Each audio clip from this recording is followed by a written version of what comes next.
بەڵێ پێشاتەکان تا دێت ئالۆستر دەمن ئەمەوێت سەبارەت بە کاردانەوەکان بە تایبەتی و گروپ و ملیشیانەی کە بەهێزە نیابەتیەکانی ئێران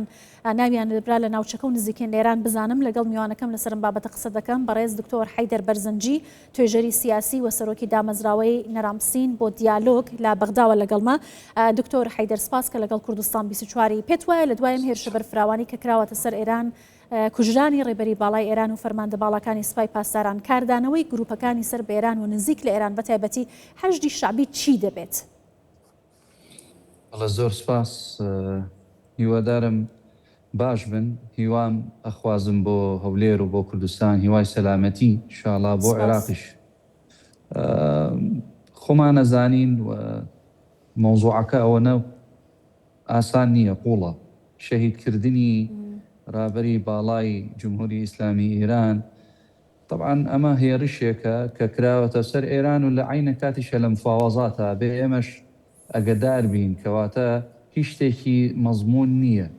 یعنی منتەقەکەیش ئەیانەوێت منتەقەکە هەمووی بسووتێنێ. فەرموویستا لە دوێنێش و دوو جار هێرشکرا لەسەر عێراق لەلایەنی ئیسرائیلەوە، کەواتەش عێراق لە زمنی ئەو تۆقی ئاگرە. اینجا ئێران دەوڵەتێکە ئەتوانی ئینتاجی قیادەیان طبیعیە بەلایەنەوە. هێرشکردنەکەی ئیسرائیل و ئەمریکا لەسەر ئێران خوازی ئەوەیە کە نیظامی سیستمی ئێران بڕوخێنێت. جەنابتان ئەزانن کە سەید عەلی خامینایی کە شەهید کرا خۆ ئەوە بەس قائیدی جمهوری ئیسلامی ئێران نییە، ئەو مەرجیعێکە لە مەرجیعەکانی شیعە و لە مەرجیع عالەمیەکانی ئیسلام. لەبەرەوە لانگرانی هەیە لە عێراقا، ئەتباعی هەیە لە عێراقا، کەواتەش هەدەف و ئەنجامی دانیان هەولێر نییە. ئەوان لەبەر ئەوە چۆن بۆ قاعدەیەکی ئەمریکی هەیە لەوێ، قونسوڵخانەی هین هەیە لەوێ، بەڵام ئەبێ حکوومەتی عێراقی ئەبێ سیستمی دەوڵەت ئەم فاوازاتانە بکە و نەیەڵێت سیادەی عێراق بشکێنرێتەوە. باشە بەڕێز حەیدەر، گروپەکانی بەرەی مقاومە دەڵێن کە 16 شوێنمان لە بنکەکانی ئەمریکا و هاوپەیمانەکانی لە ناوچەکە کردۆتە ئامانج. ئەم گروپانە کامانن لە چوارچێوەی بەرەی مقاومە کە هێرشی سەر بەرژەوەندیەکانی ئەمریکا دەکەن؟ ئایا ئەمە مەترسی گەورەتە دروست ناکات کە مشەڕە پەلکێشی عێراقیش بێت لەبەرەوەی ئەو گروپانەی کە لە نێو خاکی عێراقیشەوە هێرشی بەرژەوەندیەکانی ئەمریکا لە ناوچەکە و هەروەها وڵاتانی دیکەش بکەن، بەم شێوازە بەردەوام بێت؟ ئەمە بێت جاکەینەوە حەشت جیاوازە، حەشت ئەوە سەر بە منظومەی دیفاعی ئەمنی عێراقیە و گروپە چەکدارەکان جیاوازە. گروپە چەکدارەکان لە دوێنێ ئەڵە ئێمە هیچ ئەنجامێکمان نەبوو، بەڵام قەسفمان لێکرا، تەعەدامان لێکرا، شەهیدمان هەیە، لەبەرەوە ڕەدی فعلیان هەیە. طبعا دواتر کە خەبەری شەهیدبوونی سەید عەلی خامینایی ئەوش ڕەدی فعلێکیان هەبێت بۆ بەرامبەری مەساڵحی ئەمریکا لەم ناوچەکەیە. طبعا بالتەکید ئەوەیە ئێمە پێشووتر لە شەڕی 12 ڕۆژەکەی ساڵی ڕابردوو توانیمان، یعنی وەکو دەوڵەت ئەڵێم، وەکو بەرەوبردنی وڵات نیان هێشت بۆ عێراق بچێتە ناو ئەو شەڕە. ئمڕۆژ ئەبێ ئێمە محافەزە بەوە بکەین و نەچینە ناو، چونکە عێراق هەمووی مقاومە نییە، عێراق هەمووی یەک حزب نییە، حزبە کوردستانیەکان، حزبە سونیەکان، هەندێک حزبە شیعەکانیش باماشەوە. بەرژەوەندی وڵات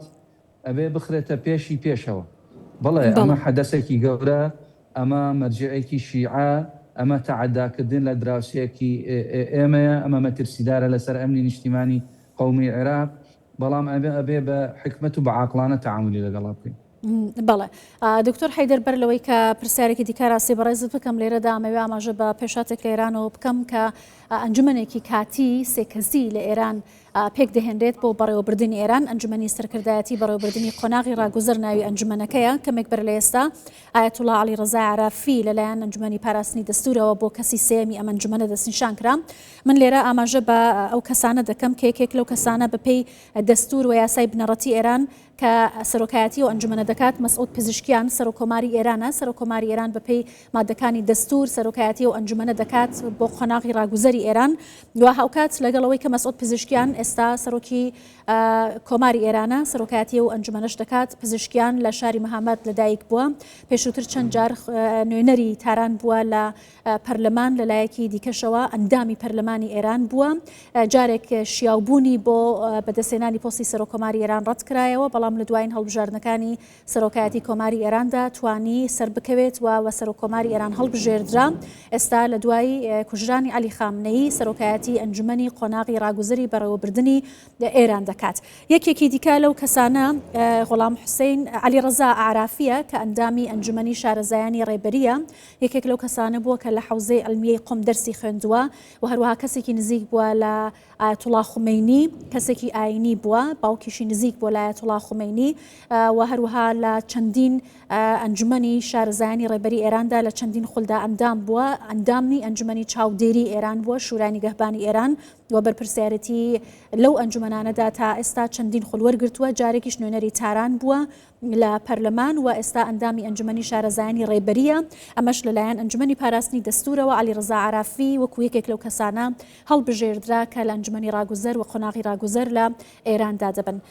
هاوکات غوڵام حوسێن محسنی ئێژەی هەیە کە ئێستا سەرۆکی دەسەڵاتی دادوەریە ئەو لە 29 ئەیلولی ساڵی 1956 لەدایک بووە سیاسەتمەدار و هەروەها پیاوێکی ئاینی و دادوەری ئێران بووە لا یەکی تەموزی ساڵی 2021 بە فەرمانی عەلی خامنەیی لە جێگیری سەرۆکی دەستگای دادوەریەوە بە سەرۆکی دەستگای دادوەری و دەسەڵاتی دادوەری هەڵبژێردرا ئەم سێ کەسە ئەو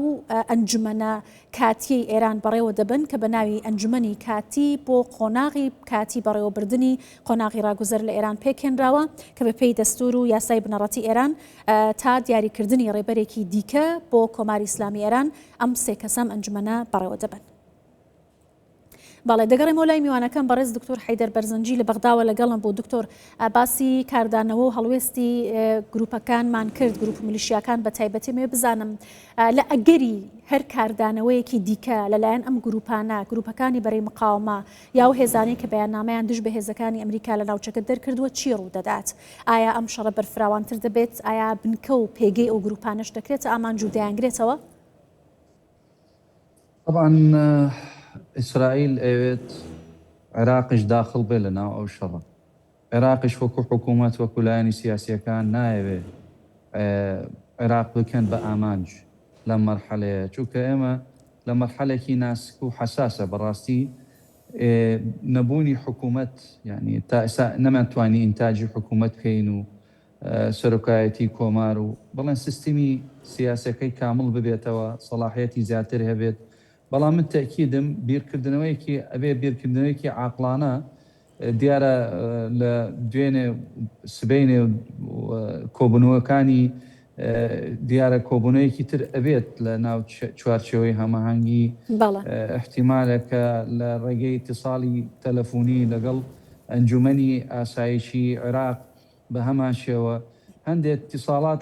لە ناو خۆیان ئەکرێتەوە بۆ ئەوە بزانن چی ڕێگایەکە و چی وەسیلەیەکە بتوانین عێراقەکەی ئێمە بپارێزین بڵێ تعاتوفان هەیە خەم و خەمباری باشە دکتۆر کاریگەری ئەم ڕووداوانت بەسەر عێراق باس کرد لەوانەیە ئەم شەڕە عێراقیش بگرێتەوە بەڵام ئەمێ بزانم لە ئەنجامی ئەم ڕووداوانەدا ئایا هەڵبژاردننی سەرۆکۆزیرانی عێراق و پۆستی سەرۆکۆماری عێراق تا چەندە دوات دەکەوێت بە تایبەتی کە ئێران گوشارێکی زۆری هەیە بۆ لادانی نووری مالکی بۆ کاندیدبوونی بۆ پۆستی سەرۆکۆزیران و مەداواکاری ئەمریکاشە من تأكيدم تأجيل كري لبرور أو مرحلة طبعا دوينك جدولي يا جدولي أعمالي برلمان بينرين تيانية بس مناقشة أمني تيايا وهندي هالبجاردني تشلجني كي هميشي لبرلمان أكريت أنا هما باقيها مو تأجيل كري لبرور وضع ظروفك لكاتي شري لنا وشكا برا للشرع طبعا جناب تانزان حو هشولات توشي شربون دوينه توشي ليدان بون مصا طبعا اوان الله نعمه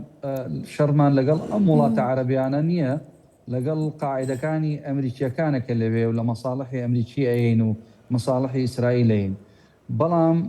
لم كاتا ولم ظروفها ولم ساتا اما بين حکوومەتێک تشکیلکەین بەڕێی من ئەمە لەوەیە هەڵبژاردنێکی ناتەندروستە ئەبێت چاوتۆزە چاوەڕێ بکەین وەزعێکی ناتەندروستە لە منتەقەکەی وەزعێکی ناسکە لە دوای تەوابوونی ئەو وەزع ئەتوانین ئێمە حکوومەتێک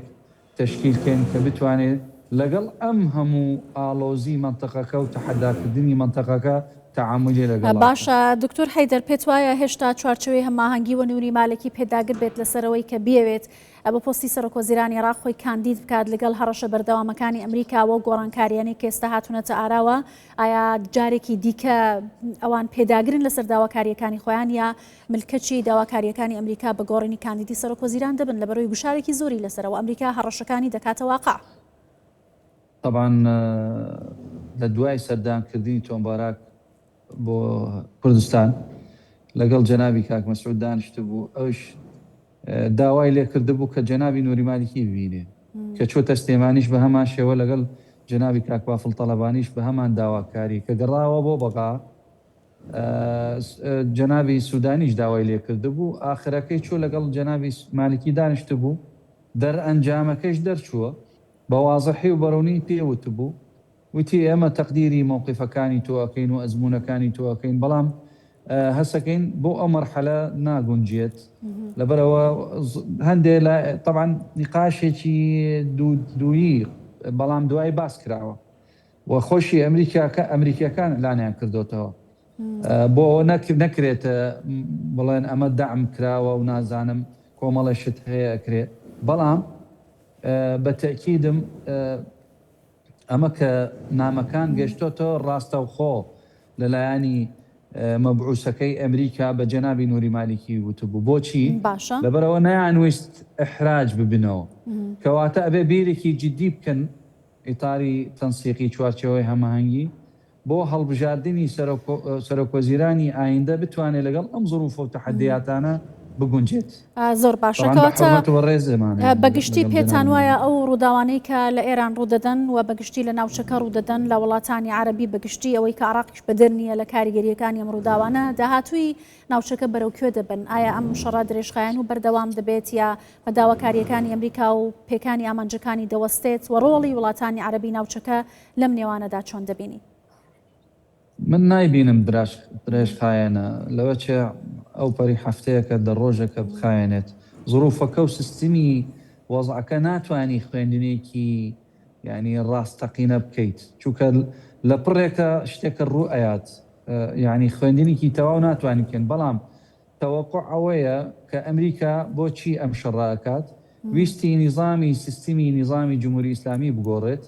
طبعا ئەمان لە کاڵچەری لە سەقافەتی عقائدی و کۆمەڵایەتی ئێران تا ئێستا پێم وایە تێنەگەشتون بەم ئاسانی نییە گۆڕینی